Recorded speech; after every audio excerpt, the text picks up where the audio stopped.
নিজেকে আজিজ ভাবতে শুরু করেছেন। কিন্তু কর্মচারী অঙ্গনে আজিজ সাহেব সালাউদ্দিন সেলিমরা যা রেখে গেছে, তার যা অর্জন হয়ে গেছে, সে অর্জন কিন্তু আসলে আমরা ধরে রাখতে পারি নাই। অথচ আমরা নিজেদেরকে বড় বড় মহান নেতা দাবি করতেছি। দেখবেন বিভিন্ন প্রচার মাধ্যমে এখন আজিজ সাহেবের স্মরণ সভা হয় না, সালাউদ্দিন সেলিমের স্মরণ সভা হয় না। আমার শিক্ষা অধিদপ্তরের নেতা সালাউদ্দিন সেলিম রাজনৈতিক নির্ধার করে শিক্ষা অধিদপ্তরকে তাকে বের করে দেওয়া হয়েছিল। রাজনৈতিক টর্চারে বলা যায় যে তিনি 2013 সালে মৃত্যুবরণ করেছিলেন।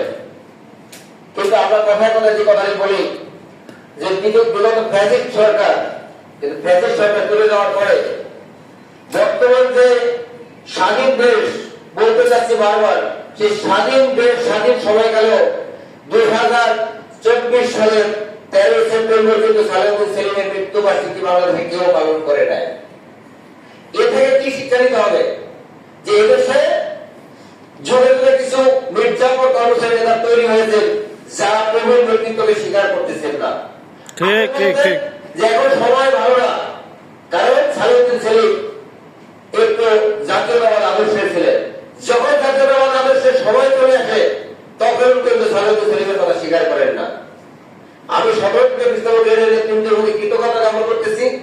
আপনারা ছোট পরিসরে হলো আপনাদের এই প্রজন্মের যে নেতৃত্ব তাদেরকে সম্মান জানাতে শুরু করেছেন। আমি মনে করি এই যে একটি পথ দেখাচ্ছেন, এই পথ থেকে সামনের দিনগুলোতে আমাদের মাঝখান থেকে যারা চলে যাবেন তাদের প্রতি একইভাবে সম্মানের রাস্তা তৈরি করতে হবে। আরে ভাই, আমরা এই প্রজন্মের কিছুই রাখতে পারবো না, কিন্তু এই যে তার সম্মান দেখাচ্ছি, তার পরিবার আজকে গর্ববোধ করতেছেন। আমার বাবা মারা গেছেন, আজকে সংগঠন তার মৃত্যুবার্ষিকী পালন করতেছেন, তার রোহের মাত্রা কামনা করতেছেন, মিলাদ মাহফিল আয়োজন করতেছেন। এটুকু মানুষ মনে রাখবে। আমি সকলতম পৃষ্ঠপোষকের নেতৃবৃন্দকে আরো অনুরোধ করবো, আপনারা আব্দুল আজিজ, সালাউদ্দিন সেলিম এদের অস্তিত্ব যাতে বিলীন না হয়ে যায়, এই ক্ষেত্রে আপনারা শক্ত অবস্থান তৈরি করবেন। কেননা তাদের হাতে করা সংকট রয়েছে কিছু নেতৃবৃন্দ, তারা কিন্তু ইতিমধ্যে তারা বলে যেতে শুরু করেছে। পাশাপাশি একটি কথা বলতে চাই, আজকে জরুরি সভায় আমাদের মাঝখানে নেই, কিন্তু দীর্ঘদিন পর্যন্ত সংগ্রাম করেছে কর্মচারীদের দাবি দেওয়া আদায় করার জন্য। কে নয়, নিম্ন বেতনভুক্ত কর্মচারীরা আর্থিক সুবিধা পাচ্ছেন না, বর্তমান দ্রব্যমূল্যের ঊর্ধ্বগতি বাজার তারা টিকতে পারতেছেন না। সংগ্রাম করেছেন, মিছিল করেছেন, মিটিং করেছেন।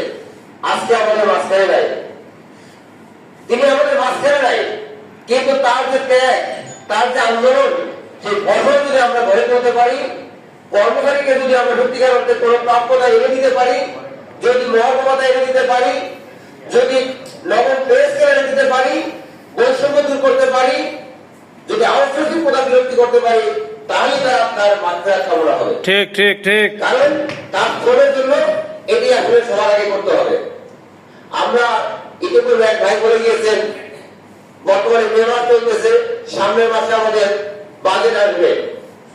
আমি মনে করি সামনের দিনগুলোতে সংগঠনকে আর শক্ত অবস্থান তৈরি করতে হবে।